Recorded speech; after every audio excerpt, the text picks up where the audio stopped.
My most common nickname, it varies everywhere I go, but back home it's Big Red. It's always just stuck, and it's my Twitter handle. Hockey's a big part of our family, so we would always kind of get together and do that outside. And in St. Louis, it doesn't get too cold, but every once in a while we would get some snow and get to play around out there. I grew up in a house of 4 with 2 other sibling members. Hockey started with my uncle and my father. They played when they were kids and kind of grew up playing. And then, once my brother was old enough, they put him in skates, and I just kind of followed his lead. Me and my brother are very close. We're constantly talking, and we have a very good relationship and a very close relationship, especially I think hockey kind of helps with that. And he's still playing overseas, and it's something I really want to do, and he's probably my biggest role model when it comes to hockey. He was kind of like a sponge. He would always follow me around, kind of always wanted to hang out with his older brother, and he always had a stick in his hand. He was probably holding a hockey stick before he could even really walk or run, so he always wanted to play goalie growing up, and my dad never let him, but I think it worked out for the best. Charlie Combs goes driving towards the net. He scores!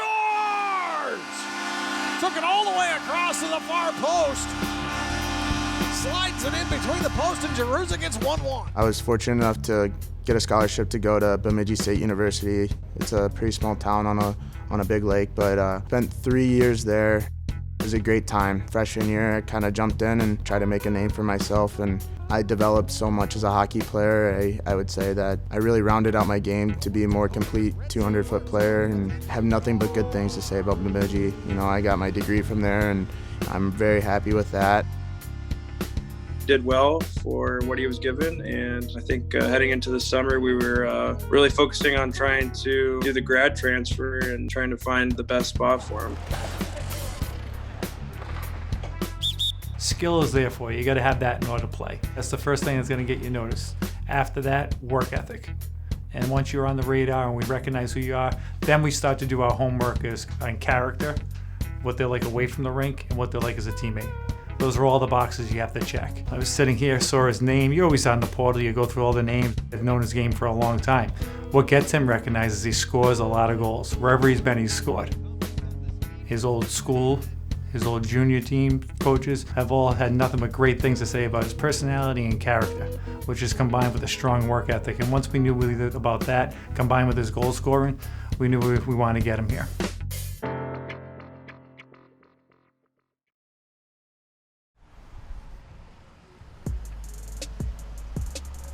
I really wanted to go somewhere where I could develop more as a player and kind of fit in a better system for myself. There was a couple teams that I looked at and think I could have fit in and done well with, but I think just the fit with Michigan State, it was hard to say no.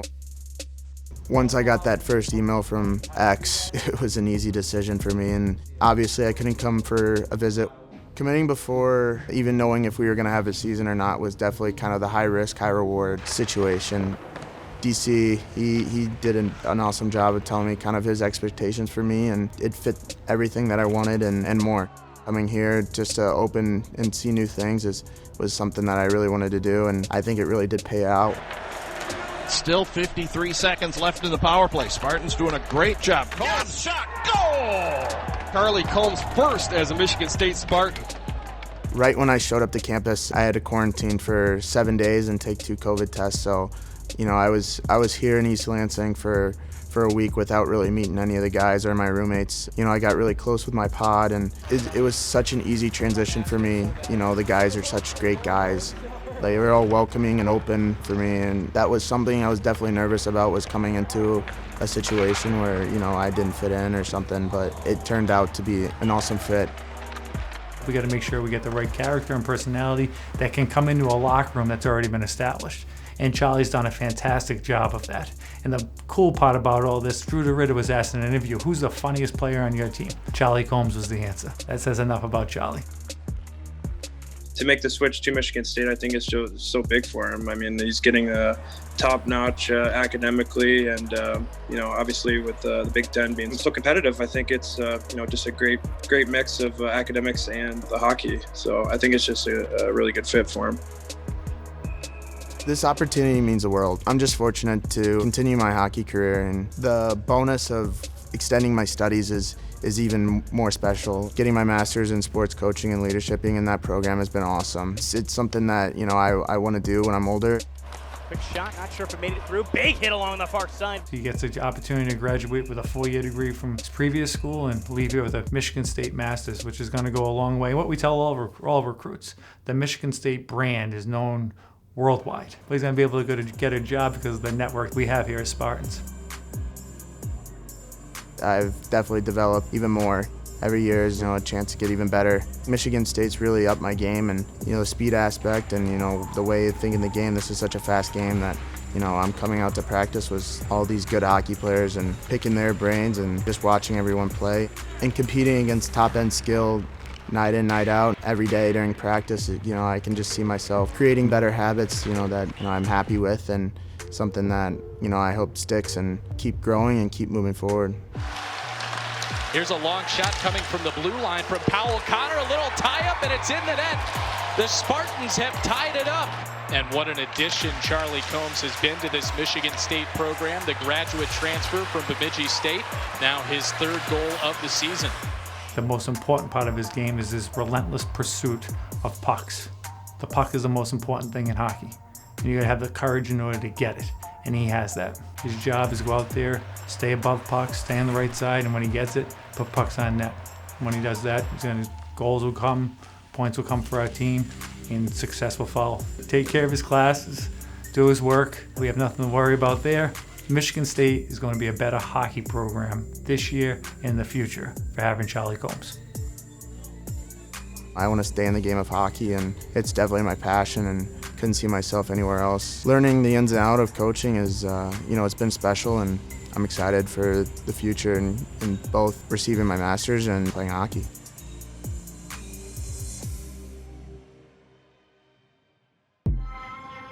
I already remember this game. We had a really tough first half. Halftime speech was brutal from Coach. Absolutely. For either team. Last time these two teams played, Iowa was right with them and then went stone cold in the last 5 minutes of the half, and that was that. And right now, look at this. Iowa goes a little bit of it. Garza up against the clock. He'll pull it from the goal. Up there. Nice work. Oh yeah, they had Tyler Cook and Luka, man. Those are 2 really good bigs. And to an open Kenny. shot for Goins after the extra pass was made by Aaron Henry. Kenny's out in Greece doing his thing. It's right past McCaffrey.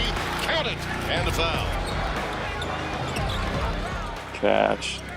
Nice pass to my roommate. Arnie for 3. Got it. We just had a bunch of turnovers in the first half that really caught up to us. There we go. Hustled that one back. Big Nick, the Warden. Good ball, fake to set that up. Nicholas, do not leave him bare. Oh, there's me late on the closeout. 3. I remember just being really kind of sluggish in that first half. We didn't really play as good as we could. A lot of mental mistakes. Nice pass. How about that? They got everybody's attention with the bounce. Digging down, McQuaid comes out of there with it. Up to Winston. Count it. How about that? Without Look at this run. X in the post. Look at that. Right down the floor, as you mentioned. Bodying him up. Cash doing what he does. Big shots. Yeah, Coach challenged a lot of people at that half. I remember that. He brought out the best out of a lot of players for us in that second half, especially me. He got into me. I needed that, though. There's that first 3. It's a little more vintage Michigan State basketball. Now you got 3 on 2 the other way with Lawyer. Nick and 1. Yes, and 1. How about that? Nice sound break. Wiscamp, that's a pretty good contest there from Nick. Out to Cash. Everybody's running their lanes, doing their job. We just came out a lot more focused, more energy. Just played a lot better. Oh, that's a good pass, isn't it? That pump fake. Everybody loves my pump fake. I know everybody misses it.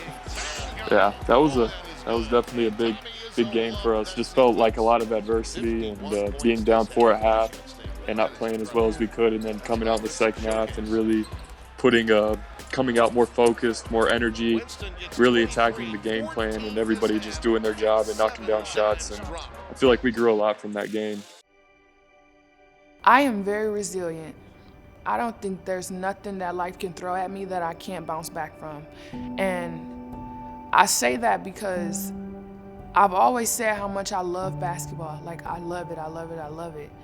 But I also love myself. And if I love myself, I will never give up on anything that I love, all the way until the finish line. Like, I'm gonna always finish something. Like, no matter if I have to crawl to get there, I'm gonna finish. It's not about what happens, it's about how you deal with it and whether you get through it. And I'm always gonna get through stuff. Like, I'm never gonna let my situation win. Growing up in Muskegon, it had its best times. You know, it's up and down just because of, like, it's a low income community, and statistically a lot of kids have great talent, but you know, they don't have the push or the drive behind them to, like, get them to the next level, just because of all the distractions that come with being from a low income community. My family was amazing. It's predominantly women. I grew up around really just my mom, my granny, and my granny's kids. My mom was a single parent of 3. She's very young. We, like, basically grew up together. Man, I knew that from a very young age that, you know, this girl, she had aspirations to be something great. You know, she's always been hardworking, dedicated. Ever since she picked that ball up, she knew that's what she wanted to do. She's like, I want to play basketball. My mom, she's amazing. She's the best ever. And she's my rock. Like, she's my drive, my push.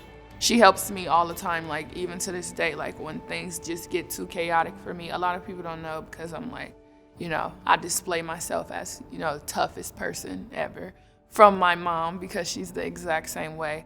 But she's just been in my corner, like, since I was born. She's a woman of ambition, passion.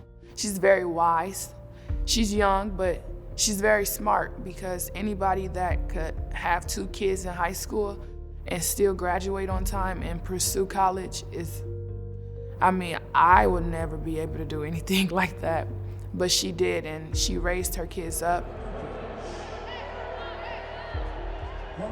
Coming from Muskegon, you know, having kids young is believed that, you know, your life is over pretty much. Like, they think, oh, she's not gonna make it, you know. So I kind of took pride in that, and I kind of instilled that in my kids too. Like, no matter what your circumstances are, it's up to you. If you want to be something, and whatever your dreams are and your aspirations, you can make that. You know, it's in you, you know, regardless of what your circumstances are.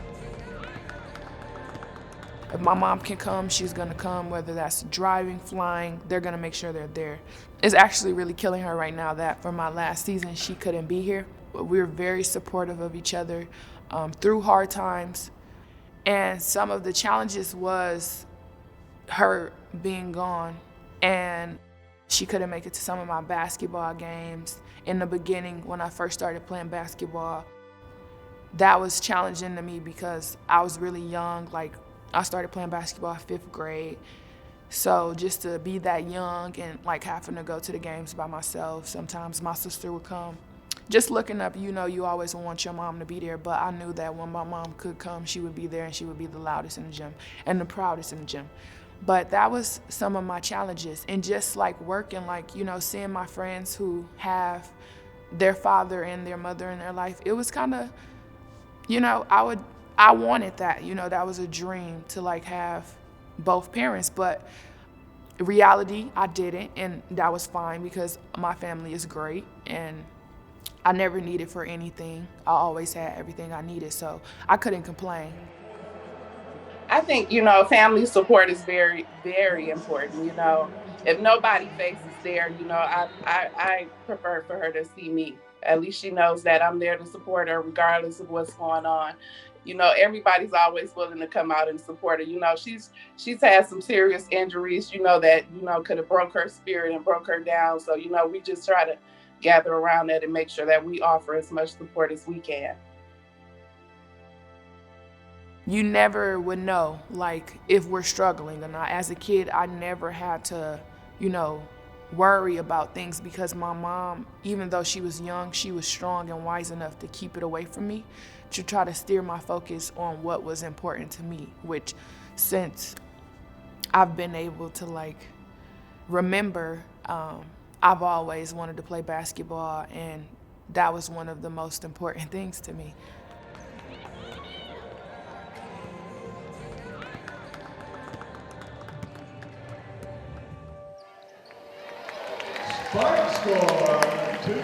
My freshman year in college was one of my best years ever. It had its challenges because I got hurt. I had exertional compartment syndrome my freshman year. I played through it, finished the year, got surgery, came back from that surgery, feeling great, boom, tears my ACL, December 2017. Came back again, because I'm a fighter, and tore my meniscus. Played the season with a torn meniscus. Got that procedure in 2019, and then January 2020, I tear my Achilles. It's been like a roller coaster, up and down. I mean, I'm just praying that she has one year where she's completely healthy, because every year it's been rough, one injury after another. And, to keep her spirits up, it's been challenging. But the way Mardrekia, her confidence and her mindset and her spirit just can't be broken. And, I always tell her everything happens for a reason, and you may be first faced with this adversity, but, we can overcome it. I would say ACL was most painful physically. Achilles was most painful mentally. That was the one that brought me low, like the lowest I've ever been. Mentally, your mind is the strongest thing on your body, and my mind wasn't in it after that. I didn't think I wanted to play basketball anymore. I was so done. And anybody that know me know I'm not no quitter in any way, shape, or form. It's not even an ounce of quit in my blood. So for me to be just saying I'm done, I can't do this anymore, I had to be really low. I didn't want to be around, and I didn't want to go to games, and I didn't want to come to practice. And that's not like me at all, because at the end of the day, I'm a part of a team, and I know that, and I breathe that, and I live that, and I wasn't there.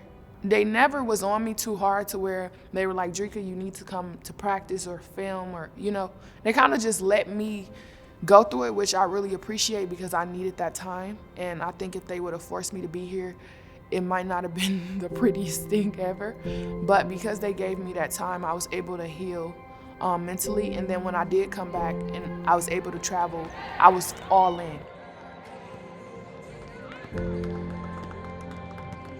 No matter what comes her way, she never backs down. She takes it with a stride, actually, and it kind of makes her want to go harder. Having them at such a young age, and the challenges that we all face, we pretty much grew up together. So everything we went through together, and she's never seen her mom back down, and she's never going to back down. My mindset coming off this injury is just to come back and be the best I can be. Entering this year, I knew that it wasn't expected. So I love to do the unexpected. People don't expect me to come back. They expect me to sit down and accept the fact that, maybe my body isn't just cooperating. No, I'm gonna be back, and I'm gonna be back really strong. When you realize that it's over, I know you wanna go back. So I don't want to be one of those people that was like, I wish I should have went back and played. I wish I would have worked harder. I wish I would have fought through it. That wasn't what I wanted to be about. I wanted to say I did go back. I did fight through it. I did make it, and I was an impact on my team. Because even though I'm so injury prone, I know just my presence on my team is valued and it's needed. And so just being there, I really think it pushes my teammates, just my leadership, my toughness, and it helps them. And I really think we're gonna be really good because not just of me, but us gelling together and taking little bits and pieces from everybody's personality and putting it all together. It's like a puzzle. And when you put a puzzle together, it's beautiful. And so that's why I'm here. That's the main reason why I'm here. When I look back 10 years down the road at MSU, the main thing I'm gonna remember is my family. Like, at the end of the day, these people are my family here, like from the coaches to the players, to the men's coaches, to the men's players, like to the football players, to the volleyball players. Like, it's family, it's so family oriented, and I don't think they just say that to say it. Like, I actually feel it. Like, I actually feel like these are my family.